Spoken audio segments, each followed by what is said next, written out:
A criminalização do aborto mantém as mulheres em risco.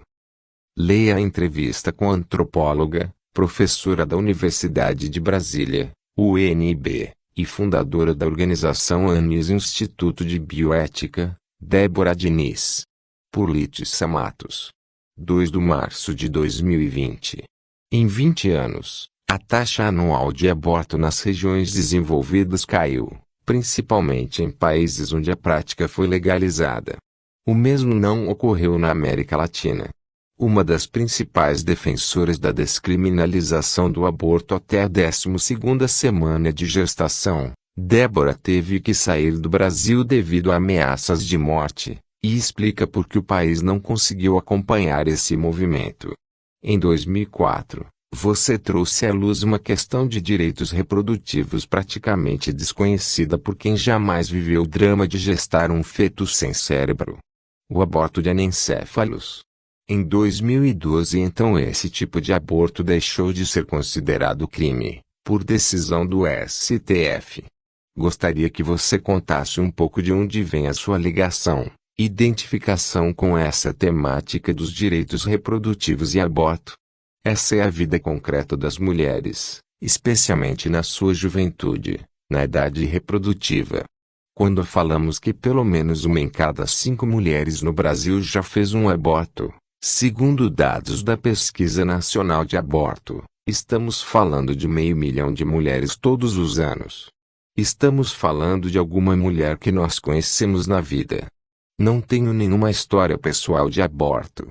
Minha proximidade com o tema vem da minha atuação como pesquisadora, na qual exercito a capacidade de escuta, de sensibilidade, de nos aproximarmos do que é a dor da outra, e de quais são as forças que cada uma tem para implementar a mudança. Você foi autora do primeiro livro sobre a descoberta da Zika no Brasil, venceu a categoria Ciências da Saúde do Prêmio Jabuti com Zika. Do sertão nordestino à ameaça global, e nos últimos anos se tornou figura central pelo direito ao aborto até a 12ª semana de gestação. Na sua opinião, quais as principais dificuldades para que o tema avance na legislação brasileira?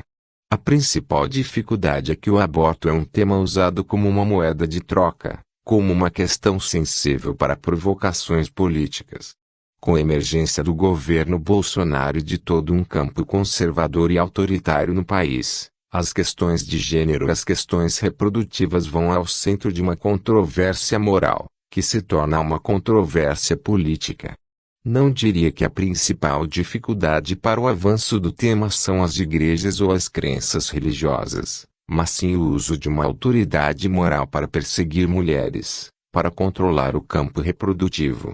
Ao se controlar a questão do aborto, controla-se a concepção de família, de reprodução social, de mulheres no mundo do trabalho, de direitos a creches, de cuidados com as crianças, de acesso aos métodos anticoncepcionais. É um erro colocar o aborto numa polarização sobre o campo religioso. O que aconteceu após a legalização do aborto em países como Portugal, Espanha e Uruguai?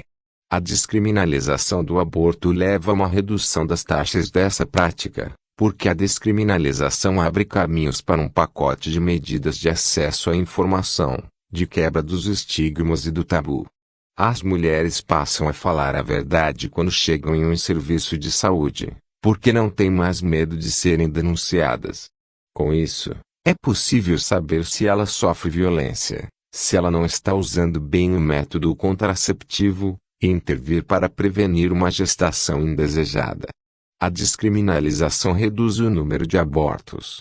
A criminalização não apenas não soluciona, como mantém as mulheres em risco de saúde e de serem presas.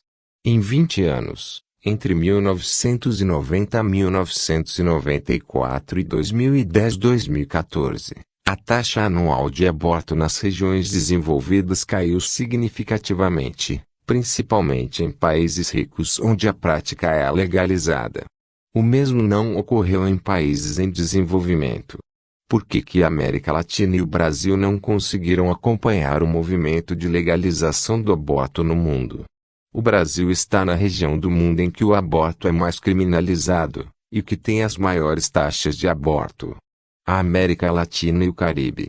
A situação da região nesse campo não decorre apenas da interferência de uma moral religiosa, mas da composição de uma colonialidade patriarcal, que é masculina, e dedicada ao controle da ideia de família e das mulheres.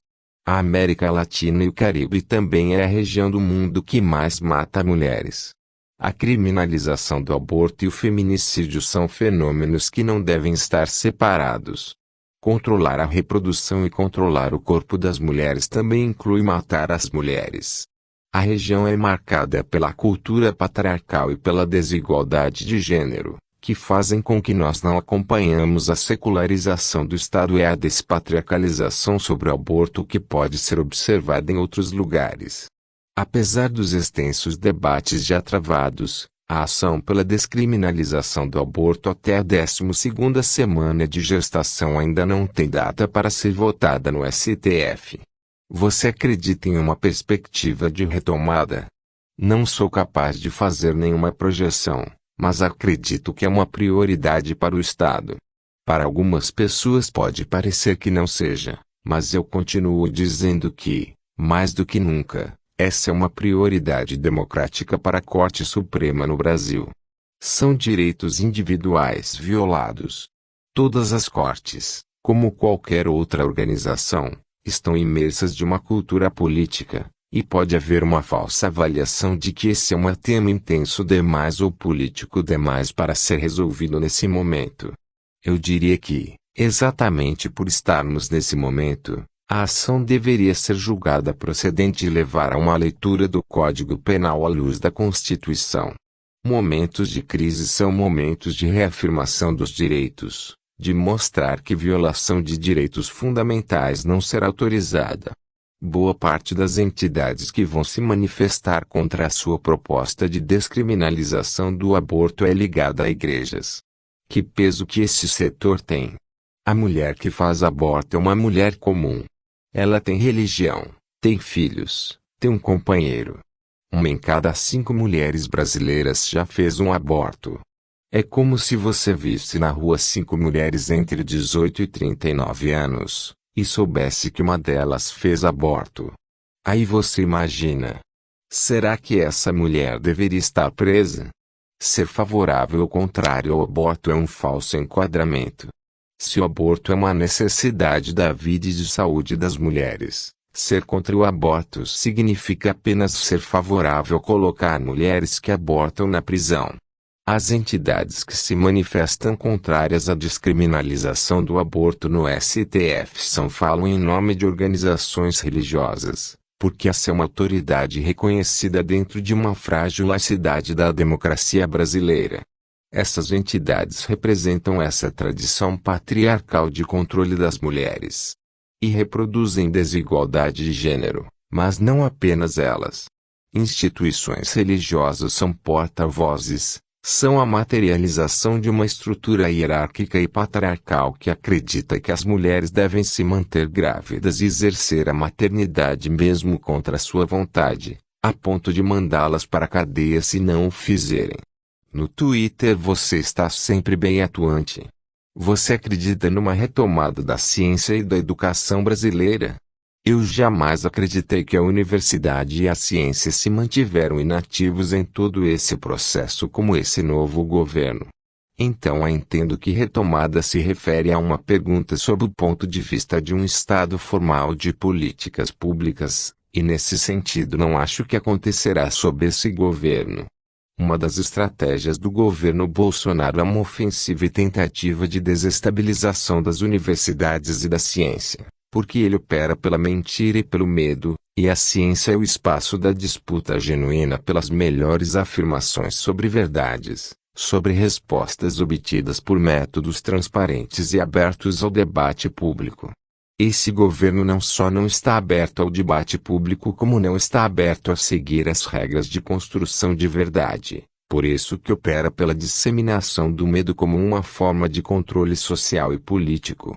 Nos últimos anos, a burocracia na ciência e o radicalismo têm provocado uma fuga de cérebros no Brasil. Você foi uma das pesquisadoras que, em 2018, Saiu do país devido a ameaças de morte. Atualmente, mora nos Estados Unidos e é pesquisadora do Centro de Estudos Latino-Americanos e Caribenhos na Brown University. Você ainda espera poder voltar logo a Brasília para retomar a rotina na universidade? Sim. O meu caso é temporário. Eu não me enquadraria como uma fuga de cérebro. Minha história de saída do país é decorrente de um dever de responsabilidade comigo mesmo e com as pessoas das quais tenho que cuidar como professora.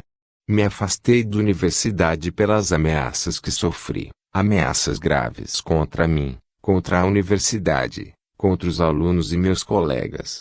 Ameaças assim são uma estratégia da milícia digital para forçar uma fuga de cérebros, porque as universidades são espaços de contestação, de resistência e de afirmação do debate público.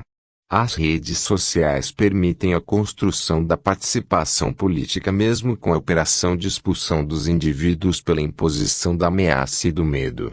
É por isso que entrei no Twitter e no Instagram depois de sair do país. É também por isso que movi uma ação contra o ministro da Educação, pedindo que me desbloqueie no Twitter. Sempre sou respeitosa nas conversas e, como qualquer cidadã, tenho direito à participação política. Um representante do Estado tem direito de ter as suas redes sociais de uso privado, mas se ele fala de políticas públicas ou de questões do exercício do cargo, já não é uso privado. Me mantenho ativa no campo da política mesmo estando fora do país, e isso não era possível há 20 anos. Governos autoritários promoviam um silenciamento com a fuga de cérebros forçada. Mas agora há outras formas de participação política. Com a possibilidade de interação digital, me mantenho tão ou mais ativa do que era enquanto estava aí. Diante dessas ameaças, advogados criam uma rede em sua defesa e estudam oferecer apoio jurídico gratuito a outros ameaçados. Como você avalia toda essa situação extrema na qual cientistas brasileiros estão passando? Você atribui isso a quê?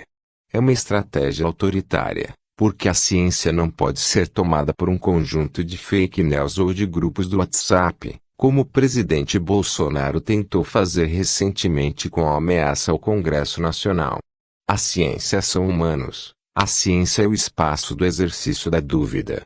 Na vida acadêmica, valem as regras do que nós chamamos um debate razoável, então o processo é muito mais lento. Por isso é que operar pelo medo e pela intimidação é a estratégia do autoritarismo. Como você acredita que será o papel do judiciário para a manutenção dos direitos civis e dos direitos de mulheres? Eu tenho profunda esperança sobre a independência do judiciário nesse momento, não só pelo direito das mulheres e de outras minorias, mas para uma contraposição a abusos do executivo. O judiciário tem que se manter como um poder independente, especialmente a Corte Suprema, que tem a responsabilidade de proteção, promoção e defesa da Constituição. Minha atuação no campo do litígio estratégico é não só por eu acreditar que o espaço da Corte é um espaço correto e legítimo para a proteção dos direitos individuais violados, mas também o contrapeso porque faz parte do político, especialmente nos governos autoritários.